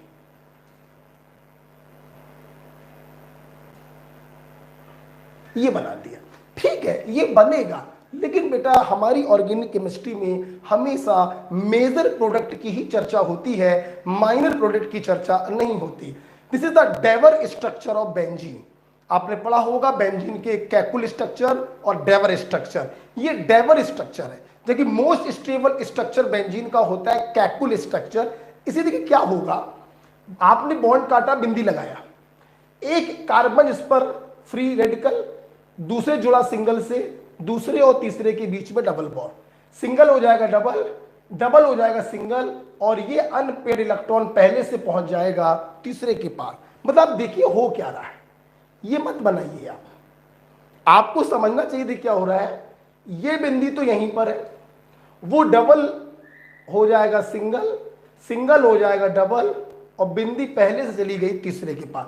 अब ये दोनों कार्बन अपने हाथों को मिला लेंगे, और इस प्रकार से डेवर स्ट्रक्चर देखिए नहीं बन रहा है, इस प्रकार से कैकुल स्ट्रक्चर बन रहा है benzene. This is your answer.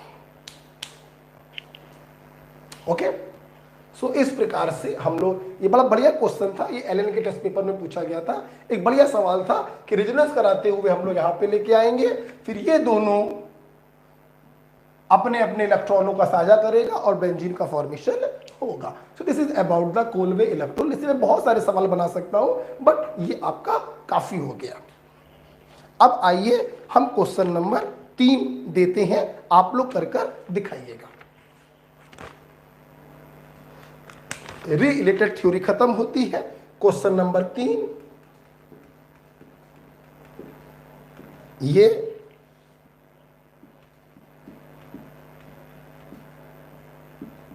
आपको करना है, सिर्फ 30 सेकंड आपको देंगे।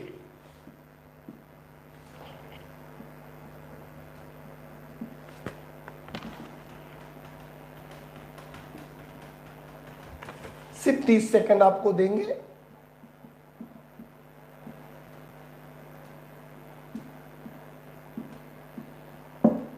गैस 1,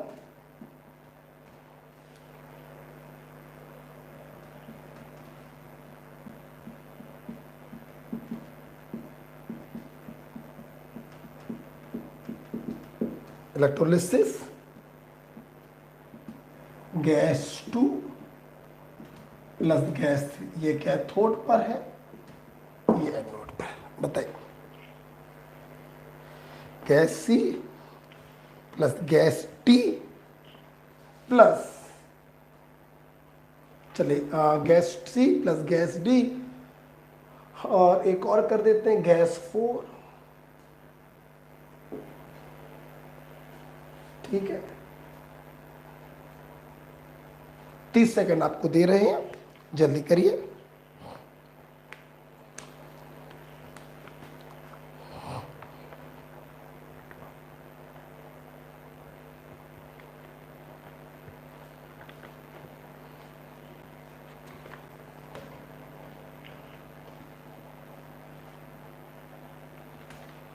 आंसर आया किसी का? आंसर आया? अब ये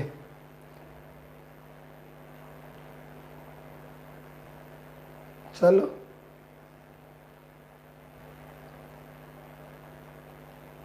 देखते हैं क्या हो रहा है। चलिए, मैं उम्मीद करता हूँ आपको आ जाएगा बेटा, कुछ बचेगा नहीं, ध्यान रखिएगा। आइए, अभी अभी मैंने आपको सिखाया था, ये प्राइमरी अल्कोहल है और ये आपने स्ट्रॉन्ग ऑक्सीडाइजिंग एजेंट डाल दिया है। हॉट क्यूब, प्राइमरी अल्कोहल से HH निकला, एल्डिहाइड बना, रिएक्शन स्टॉप नहीं होगी, आगे जाएगी और ये बनेगा एसिड। तो ए क्या हो गया, ए आपका हो गया CH3COOH। ए आपका क्या हो गया, CH3COOH। अच्छा, तो ये तो हो गया ए आपका। अब ए के बाद आपको बी बनाना है, तो बी क्या हो जाएगा आप देख सकते हैं, सोडा लाइम आपने डाला है, सिंपल CO2 जो है वो यहां से निकल जाएगी, तो गैस 1 आपका हो जाएगा CH4। गैस 1 क्या होगा बेटा, CH4। ध्यान दो बेटा, अब आपने क्या किया, ए का कोलवे इलेक्ट्रोलिसिस कराया। ध्यान दीजिए बेटा, थोड़ी सी गलती अगर देखा जाए यहां पर, हम लोग जब कोलवे इलेक्ट्रोलिसिस कराते हैं तो हम लोग एसिड ना लेकर उसका सोडियम सॉल्ट लेते हैं। इसलिए अगर इस सवाल को और अच्छा करें, बिल्कुल एक्यूरेट अगर इस सवाल को बनाएं, तो पहले लिखना चाहिए हमको NaOH और फिर हमको लिखना चाहिए कोलवे इलेक्ट्रोलिसिस। तो NaOH जब डालोगे तो ये अपने सोडियम सॉल्ट में बदल जाएगा, सोडियम एसीटेट। क्या बनेगा बेटा, इंटरमीडिएट बेटा क्या बन जाएगा बताओ, सोडियम एसीटेट। आगे आप लोग को मालूम है, हटाओ, बिंदी लगाओ, 2 से मल्टीप्लाई करो, तो ये आपका बन जाएगा इथेन। ये आपका बन गया इथेन, ये तो हाइड्रोकार्बन बन गया आपका। अच्छा, कैथोड CO2 जो होगा वो एनोड पर निकलेगा, ये एनोड पर निकलता है, और हाइड्रोजन जो होता है वो कैथोड पर निकलता है। तो गैस 2 है कैथोड वाला, गैस 3 है एनोड वाला, और गैस 4 ये हो जाएगा सिंपल। तो ये आपके प्रोडक्ट बने हैं। प्राइमरी अल्कोहल का ऑक्सीडेशन करवा दिया आपने, पहले एल्डिहाइड बना होगा, रिएक्शन स्टॉप नहीं होगी क्योंकि ये स्ट्रॉन्ग होता है, एस्टिक एसिड बनेगा। तो ए हो गया एस्टिक एसिड। अब एस्टिक एसिड में आपने डाला सोडा लाइम, डी कार्बोक्सिलेशन हो गया, एक कार्बन कम का एल्केन बन गया, तो गैस 1 आपका हो गया मीथेन। अब आपने एस्टिक एसिड में NaOH डाला, बना होगा सोडियम सॉल्ट, उसकी कराई आपने इलेक्ट्रोलिसिस। लगा दीजिए बोरवाल ट्रिक, एल्किल ग्रुप CO2 का बॉन्ड काटो, बिंदी लगाओ, 2 से करो गुणा, तो CH3 हाइड्रोकार्बन बन गया। एनोड पर निकलेगा CO2 और कैथोड पर निकलेगा hydrogen. So this is the answer, right. अब हम लोग जा रहे हैं बेटा अगले क्वेश्चन की तरफ, अगले क्वेश्चन की तरफ जा रहे हैं। ये क्वेश्चन नंबर 3 था। क्वेश्चन नंबर 4,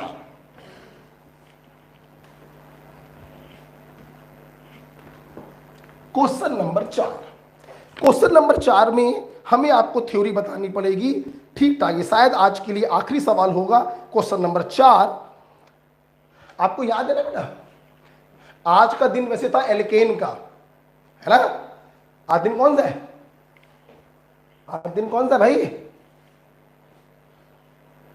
आज ट्यूसडे है, तो आज एल्केन था। बृहस्पतिवार को एल्कीन है, फ्राइडे को एल्काइन है, और फिर मंडे को है तीनों के सवाल। मतलब मेरे पास हाइड्रोकार्बन के लिए कितनी क्लासें हैं, 4।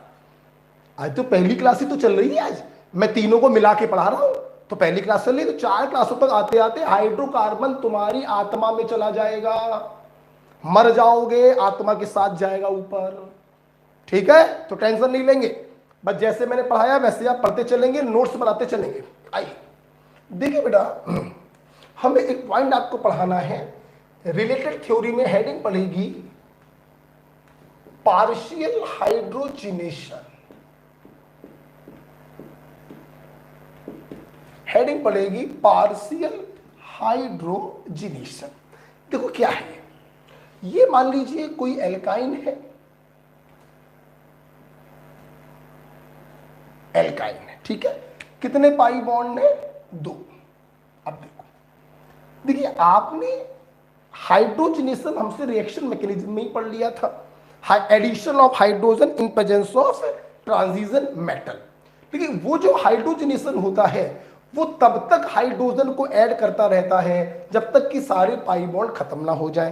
कहने का मतलब ये बेटा कि अगर इसका रिएक्शन हम हाइड्रोजन से करा दें in presence of Raney nickel, palladium, platinum, PTO2, Adams catalyst कहते हैं, तो ये कंप्लीट हाइड्रोजनेशन होगा। दोनों पाई बॉन्ड कटेंगे, 2H इसके पास, 2H इसके पास आएगा और एल्केन बन जाएगा। तो this is the case of complete hydrogenation.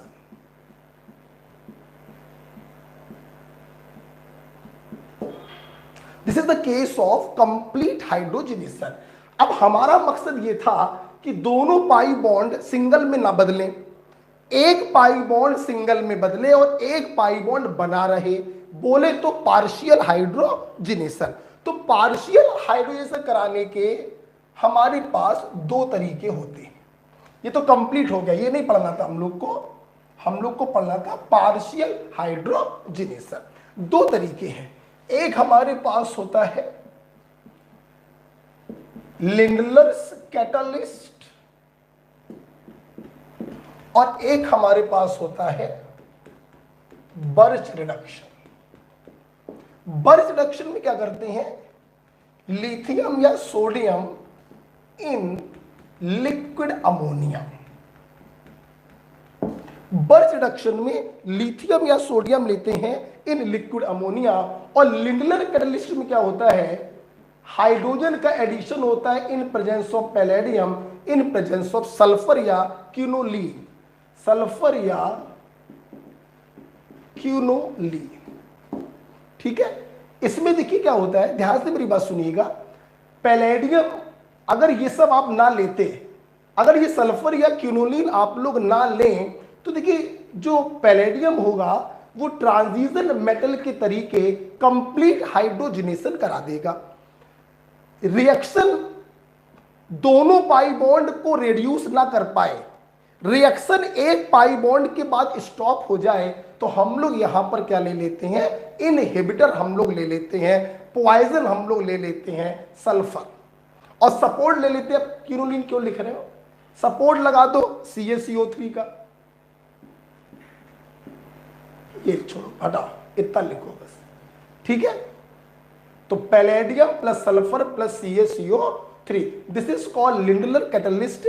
Sulphur को लेने का मेन उद्देश्य हमारा ये होता है कि एक पाई बॉन्ड रिड्यूस हो, दूसरा पाई बॉन्ड रिड्यूस ना हो पाए, रिएक्शन आगे प्रोसीड ना कर पाए। देखिए बेटा क्या होगा, सिर्फ एक पाई बॉन्ड रिड्यूस होगा और एक H इस कार्बन को मिल गया, एक H इस कार्बन को मिल गया, और रिएक्शन यहीं पर क्या हो गई, स्टॉप हो गई। बर्च रिडक्शन में भी वही काम होता है, सिर्फ एक पाई बॉन्ड ही रिड्यूस होता है, एक H इसको मिल गया, एक H इसको मिल गया। आपने लिंडलर और बर्च में एक पॉइंट नोटिस किया होगा कि बर्च में दोनों कार्बनों से को जो मैंने हाइड्रोजन दिया है वो अपोजिट डायरेक्शन में दिया है। यस, ये क्या होता है, ट्रांस एल्कीन का फॉर्मेशन होता है। और लिंडलर कैटालिस्ट में क्या होता है, सिस एल्कीन का एडिशन होता है। तो बर्च रिडक्शन जब कराते हैं तो हमें ट्रांस एल्कीन प्राप्त होती है, और लिंडलर कैटालिस्ट जब हम लोग कराते हैं तो हमें सिस एल्कीन प्राप्त होती है। लेकिन अगर नॉर्मल हाइड्रोजनेशन कराओगे तो हमें एल्केन प्राप्त होगा। खैर, तो बर्च हो गया, लिथियम या sodium in liquid ammonia, trans addition होगा, ट्रांस एल्कीन मिलेगी। और लिंडलर कैटालिस्ट हो गया, palladium plus sulphur plus CaCO3, cis addition होगा, हमें सिस एल्कीन मिलेगी। ओके, और अगर आप नॉर्मल हाइड्रोजनेशन कराओगे तो दोनों पाई बॉन्ड रिड्यूस हो जाएंगे, कंप्लीट हाइड्रोजनेशन हो जाएगा और एल्केन का फॉर्मेशन होगा। ठीक है बेटा, एक पॉइंट तो ये हो गया। नेक्स्ट,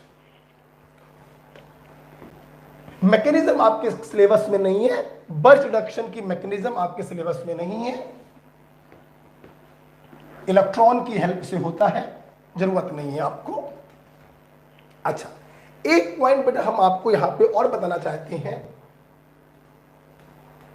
MCPBA MCPBA का फुल फॉर्म क्या है?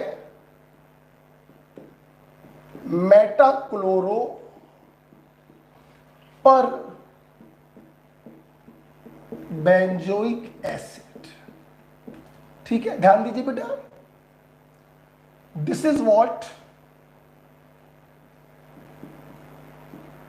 Benzoic acid, this is benzoic acid. हमें बनाना है पर बेंजोइक एसिड, एक को और लगा दिया, दिस इज पर बेंजोइक एसिड। अब इसके मेटा पे लगाना है Cl, this is Meta chloro पर बेंजोइक एसिड, और इसका हम लोग यूज करते हैं for epoxidation.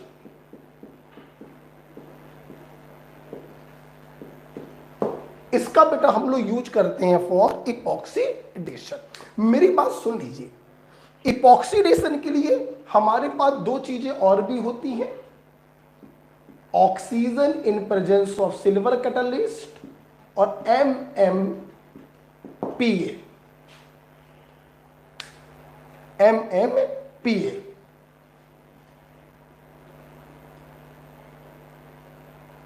MMPA magnesium mono पर ऑक्सीथैलेट, MMPP। ठीक है, लिख लीजिए इसको बेटा जरा,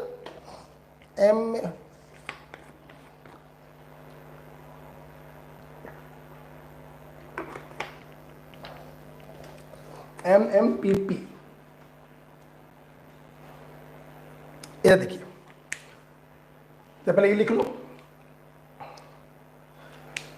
MCPBA मेटाक्लोरो पर बेंजोइक एसिड, और दो और भी हमारे पास है, एक है oxygen in presence of silver catalyst और MMPP मैग्नीशियम मोनो पर ऑक्सीथैलेट। इसका स्ट्रक्चर की कोई जरूरत नहीं है, आल्दो कोई बड़ा स्ट्रक्चर नहीं है इसका, लेकिन कोई जरूरत नहीं है आपको इसके स्ट्रक्चर की।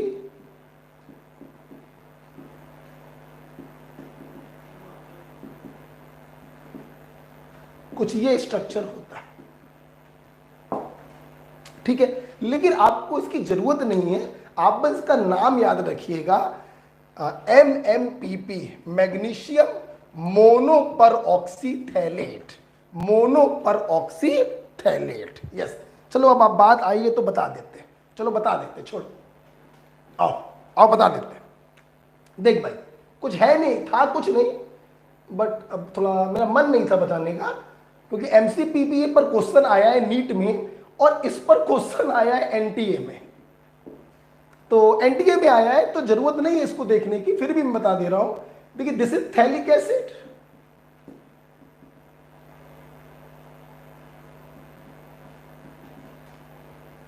थैलिक एसिड आपको मालूम है, डाइकार्बोक्सिलिक एसिड और थैलिक एसिड। अब मेरे को बनाना है मोनो पर ऑक्सीथैलिक एसिड। मोनो पर ऑक्सी का मतलब हो गया दोनों में से सिर्फ एक COOH को परऑक्साइड में हमें बदलना है। अब इसका मैग्नीशियम के साथ सॉल्ट बनाना है, तो ये मोनोवेलेंट है, मैग्नीशियम बाईवेलेंट है, तो इसका क्या होगा, होल ट्वाइस होगा। This is MMPP magnesium mono पर ऑक्सीथैलेट, दिस इज MMPP। ठीक है, तो MCPBA ये सबसे पॉपुलर है, नीट में आ चुका है। Oxygen in presence of silver catalyst NEET में आ चुका है। MMPP मैग्नीशियम मोनो पर ऑक्सीथैलेट ये जो है NTA में पूछा गया था, इसलिए मैंने आपको बता दिया। इसका देखो बेटा काम क्या होता है, बहुत ही सिंपल इसका काम है। जैसे मान लीजिए ये कोई एल्कीन हम ले लें, और इस एल्कीन पर हम इन तीनों में से कुछ भी डाल दें, क्या होगा, सिंपल एक पाई बॉन्ड कटेगा। ध्यान से सब लोग देखेंगे, एक वैलेंसी इसकी खाली है, एक वैलेंसी इसकी खाली है। ये तीनों ऑक्सीडाइजिंग एजेंट हैं, ये नेसेंट ऑक्सीजन प्रोवाइड करते हैं, और इस प्रकार से इपॉक्सी का फॉर्मेशन हो जाता है, इपॉक्साइड का फॉर्मेशन हो जाता है फ्रॉम एल्कीन। इसीलिए हम लोग इसे कहते हैं इपॉक्सीडेशन। एक पाई बॉन्ड कटा, दोनों कार्बनों के बीच में एक ऑक्सीजन आके लग जाता है, so this is called epoxidation. Am right बेटा? अब देखिए, अब जब भी मैं इपॉक्साइड को पढ़ाता हूं तो मेरी आदत है, आदत से मैं मजबूर हूं, मैं इपॉक्साइड की दो बातें आपको यहां पर बताना चाहूंगा। ये एक्स्ट्रा है। पहला है hydrolysis in presence of acid और दूसरा है ग्रिग्नॉड रिएजेंट। ओके, ध्यान से मेरी बात सब लोग समझेंगे तो आपको अच्छी फीलिंग आएगी। देखिए बेटा क्या होता है, जब हाइड्रोलिसिस कराते हैं इन प्रेजेंस ऑफ एसिड, आपको मालूम है ऑक्सीजन के पास लोन पेयर है, ठीक है। सबसे पहले बेटा क्या होता है, इसका प्रोटोनेशन हो जाता है। ये H+ जो होता है एसिड, इसके लोन पेयर की तरफ आकर्षित हो जाता है और इस प्रकार से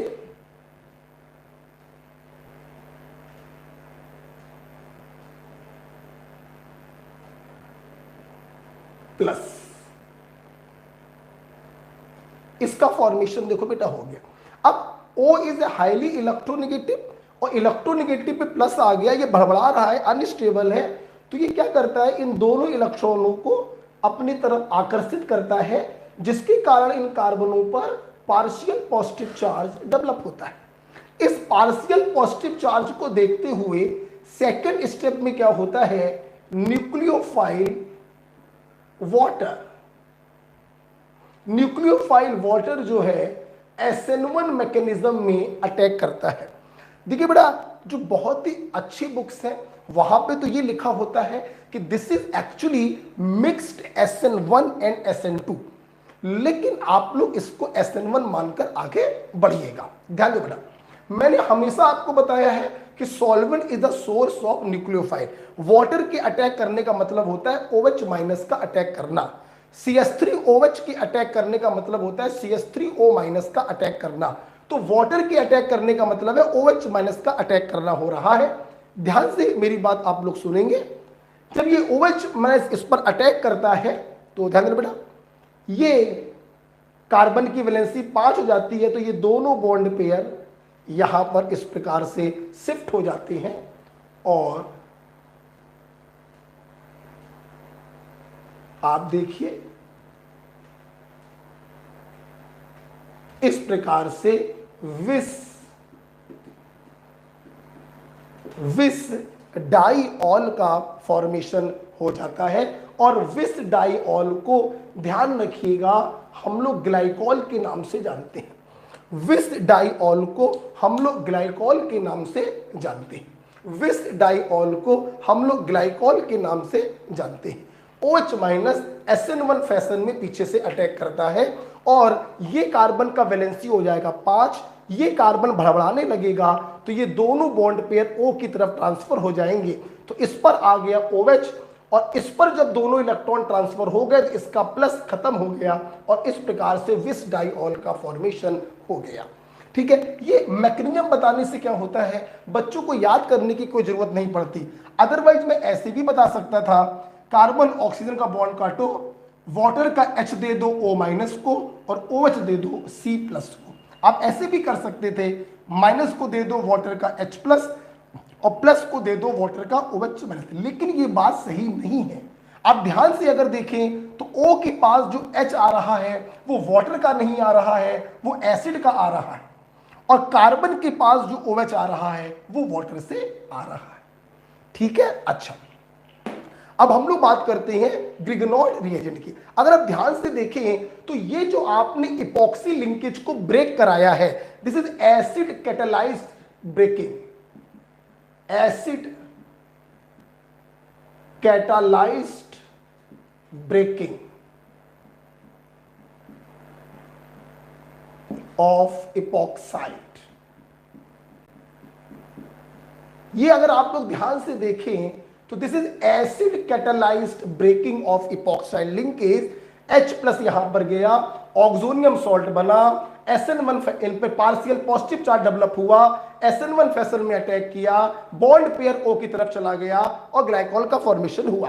लेकिन अगर हम लोग ग्रिग्नॉड रीजन को देखें तो Grignard reagent is the source of R-, मतलब यहां पर जो ब्रेकिंग होगी वो बेस कैटेलाइज्ड ब्रेकिंग होगी। बेटा बोलो कौन सा होगा? बेस कैटेलाइज्ड ब्रेकिंग होगा। और ये डायरेक्ट इस पर अटैक करेगा SN2 फैशन में।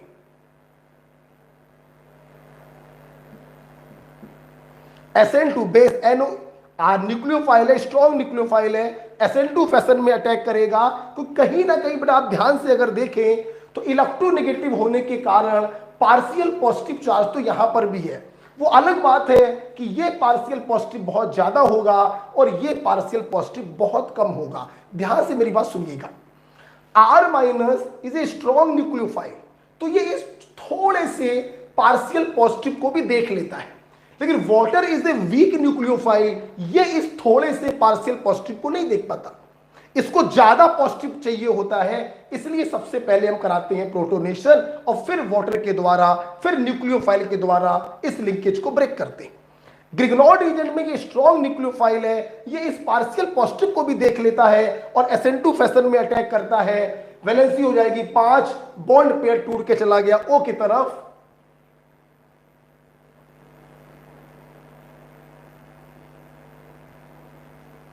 और O पे माइनस आ गया, फिर ये सॉल्वेंट से H+ ले लेगा और इस प्रकार से अल्कोहल का फॉर्मेशन हुआ। एक बात हमेशा ध्यान रखिएगा, ग्रिग्नॉर्ड रिएजेंट की रिएक्शन में पानी तो हमें डालना ही डालना पड़ता है। ग्रिग्नॉर्ड रिएजेंट की रिएक्शन में पानी का, सॉल्वेंट का मेन रोल होता है प्रोटॉन को डोनेट करना, क्योंकि ये बेटा एल्कोक्साइड आयन है, ये बेस के तरह काम करेगा। एल्कोक्साइड आयन है, ये बेस के तरह काम करेगा और वाटर के पास कंस वाला हाइड्रोजन है, H+ ले लेगा और अल्कोहल का फॉर्मेशन होगा। बात बेटा अभी खत्म नहीं हुई है, ध्यान से मेरी बात अगर समझेंगे तो आप लोग को बड़ा मजा आने वाला है। बेटा मजा देखिए क्या आने वाला है। R माइनस ने SN2 फैशन मतलब पीछे से अटैक किया है। कहने का मतलब ये है कि अगर ये R आपने सॉलिड वेज से लगाया है तो ये जो O माइनस होगा वो डैश पर होगा। मतलब अगर एल्किल ग्रुप जो है वो सॉलिड वेज पर होगा तो ये जो OH जो होगा वो डैश डैश पर होगा, अंदर की तरफ लगा होगा। ये ध्यान रखिएगा, ट्रांस में मामला हो रहा है। SN2 का मतलब इसने पीछे से अगर अटैक किया है तो R जाएगा अगर पीछे तो O जाएगा आगे, या R जाएगा आगे तो O जाएगा पीछे। ऐसे बोल दो, R जाएगा ऊपर तो O जाएगा नीचे, R जाएगा नीचे तो O आएगा ऊपर। दोनों ट्रांस फैशन में होते हैं। मैं कभी भी डायरेक्ट नहीं पढ़ाता हूं, मैं हमेशा इस मैकेनिज्म से ही आपको समझाने का प्रयास करता हूं। इज इट क्लियर बेटा? अच्छा, अगर हम आपसे बात करें कि यहां पर क्या हो रहा है, ठीक है बेटा, छोड़ो इतना नहीं बताएंगे, छोड़ो ज्यादा हो जाएगा, सवाल तो नहीं इसके ऊपर। ठीक है, ठीक है, चलिए इतना बहुत है। इसकी आप लोग बताइएगा, चलो क्वेश्चन दे रहे हैं आपको। मैंने यहां पे आपको समझाया R ऊपर तो O अंदर, R अंदर तो O ऊपर। ठीक, आप मुझे बता के लाएंगे यहां पर क्या होगा। एक OH बाहर, एक OH अंदर, यहां पर क्या होगा ये आपको बताना है HW। ठीक है, चलिए, तो हमने आपको पार्शियल हाइड्रोजनेशन बता दिया, हमने आपको यहां पर इपॉक्साइड का हाइड्रोलिसिस और ग्रिग्नॉर्ड के साथ रिएक्शन भी बताई। आइए चलते हैं क्वेश्चन नंबर 4 की तरफ। चलिए क्वेश्चन नंबर 4 HW दे देते हैं। टाइम कितना हुआ? टाइम हो गया है। क्वेश्चन नंबर 4 HW दे देते हैं।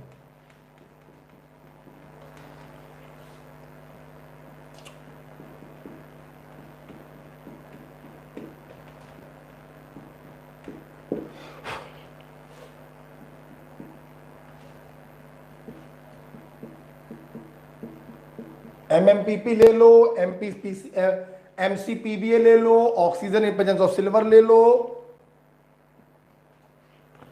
ठीक है, यहां पर भी पार्शियल पॉजिटिव है, इसमें कोई शक नहीं है बेटा, लेकिन ये पार्शियल पॉजिटिव बहुत कम है और ये पार्शियल पॉजिटिव बहुत ज्यादा है।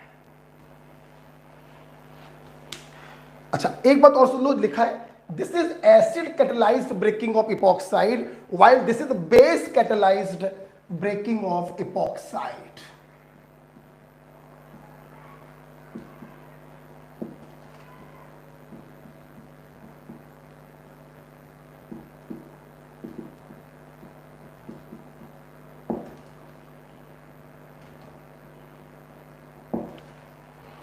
इज इट क्लियर बेटा?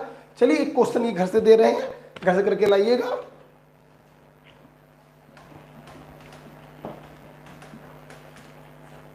और बी के आगे